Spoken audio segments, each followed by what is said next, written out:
Welcome to DC classes. DC classes में आपका स्वागत है।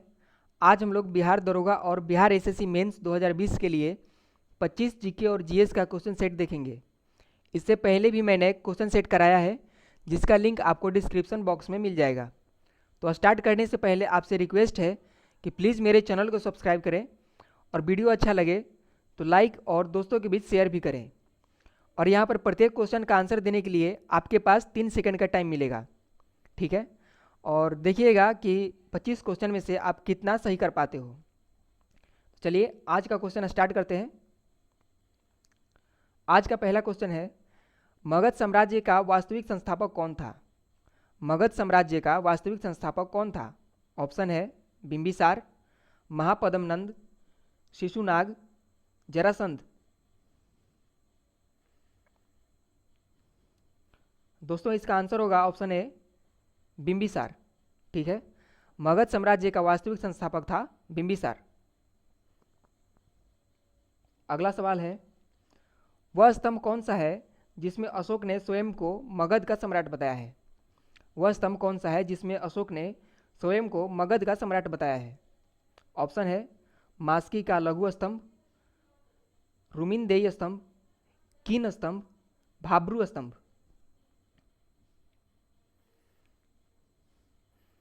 दोस्तों इसका आंसर हो जाएगा ऑप्शन डी भाब्रू स्तंभ। चलिए आगे बढ़ते हैं। मौर्य काल में पाटलिपुत्र का प्रशासन 30 नागरिकों की सभा संचालित करती थी जो 5-5 सदस्यों की 6 समितियों में संगठित थी। यह कथन किसका है? क्वेश्चन एक बार फिर से सुनिए। मौर्य काल में पाटलिपुत्र का प्रशासन 30 नागरिकों की सभा संचालित करती थी जो 5-5 सदस्यों की 6 समितियों में संगठित थी। यह कथन किसका है? चाणक्य का, जस्टिन का, मेगास्थनीज का, फाहियान का? इसका आंसर होगा ऑप्शन सी मेगास्थनीज, ठीक है। यह कथन मेगास्थनीज का है। अगला सवाल है, बिहार में सैनिक अभियान आयोजित करने वाला पहला सुल्तान कौन था? बिहार में सैनिक अभियान आयोजित करने वाला पहला सुल्तान कौन था? ऑप्शन है कुतुबुद्दीन ऐबक, इल्तुतमिश, बलबन, अलाउद्दीन खिलजी। इसका आंसर होगा ऑप्शन बी इल्तुतमिश, ठीक है। बिहार में सैनिक अभियान आयोजित करने वाला पहला सुल्तान इल्तुतमिश ही था। अगला सवाल है, बिहार का कौन सा क्षेत्र 1770 से 71 में सन्यासी विद्रोह का केंद्र था?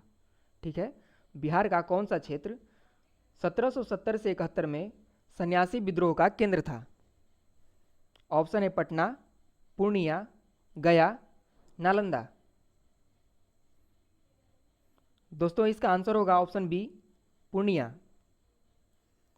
चलिए आगे बढ़ते हैं। किस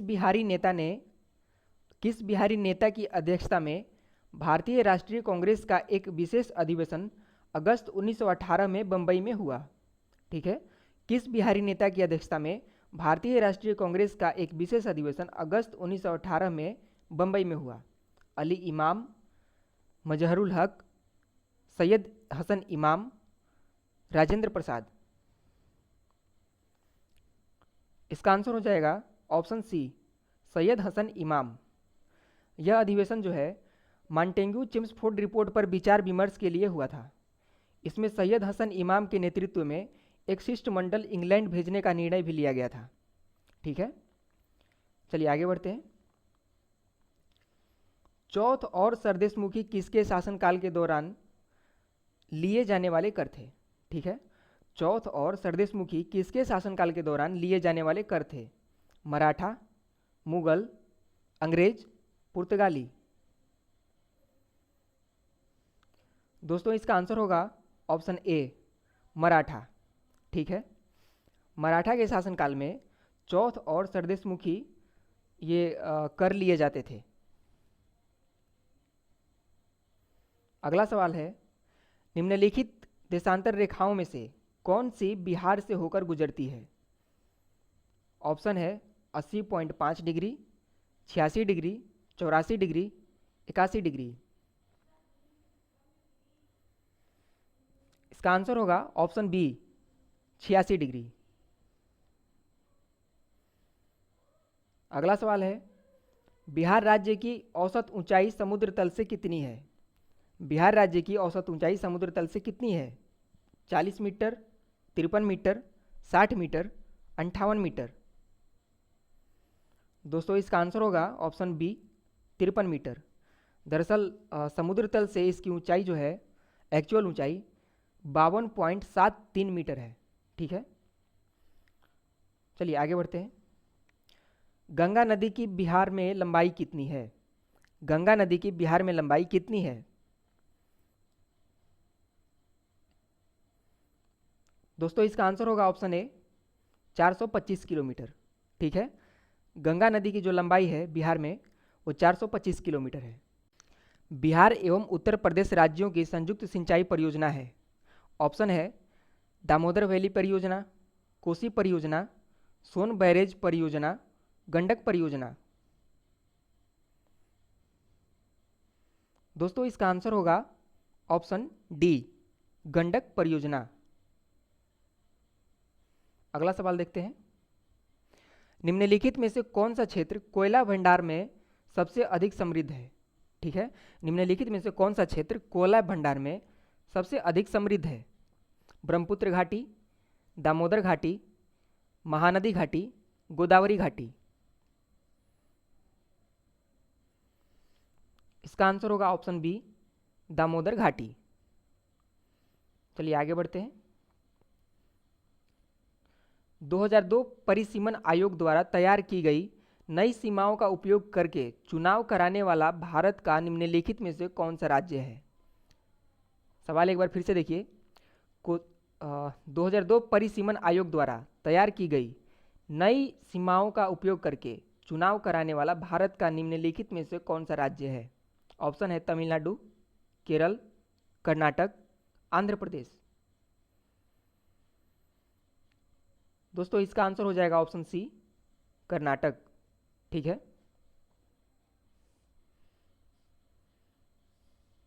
अगला सवाल है, भारत में सूचना का अधिकार कब लागू किया गया था?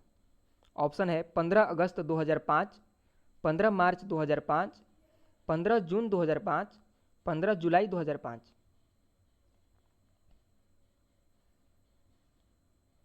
इसका आंसर होगा ऑप्शन सी 15 जून 2005।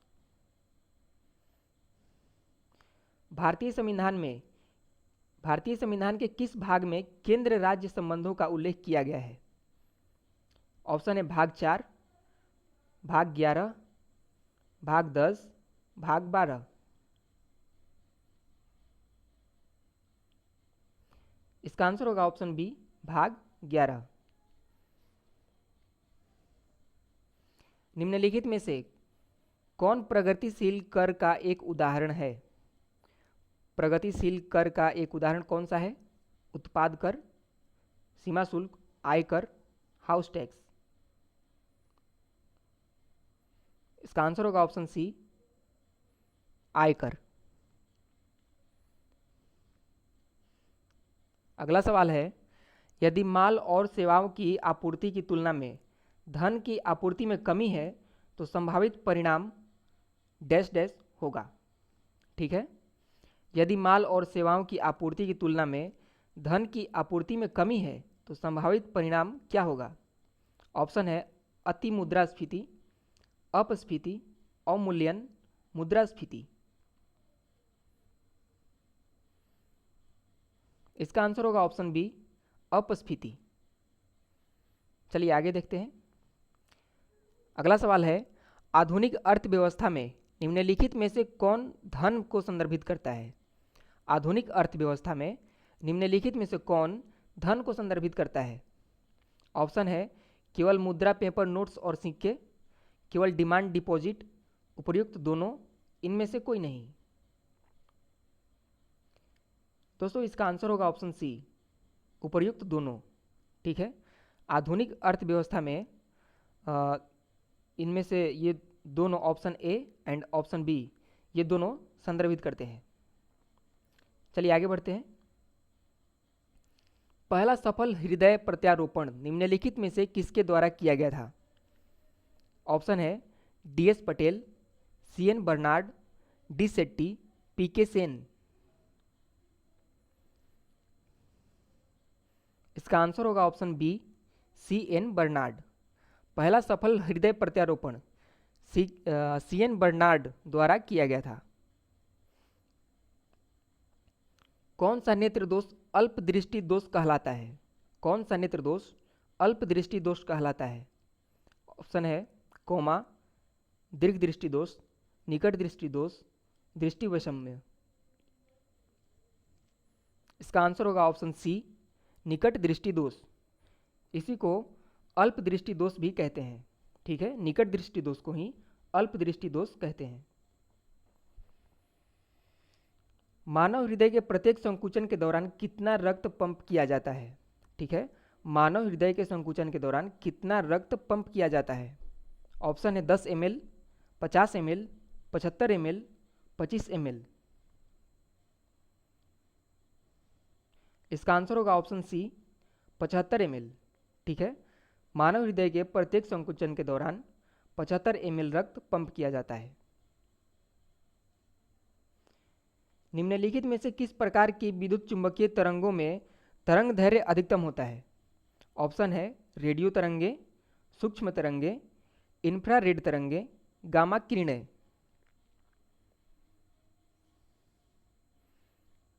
इसका आंसर होगा ऑप्शन ए, रेडियो तरंगे। चलिए आगे बढ़ते हैं। यूरिया में नाइट्रोजन किस रूप में होता है? ठीक है, यूरिया में नाइट्रोजन किस रूप में होता है?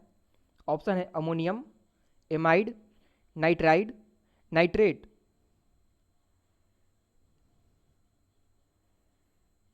इसका आंसर होगा ऑप्शन बी, एमाइड।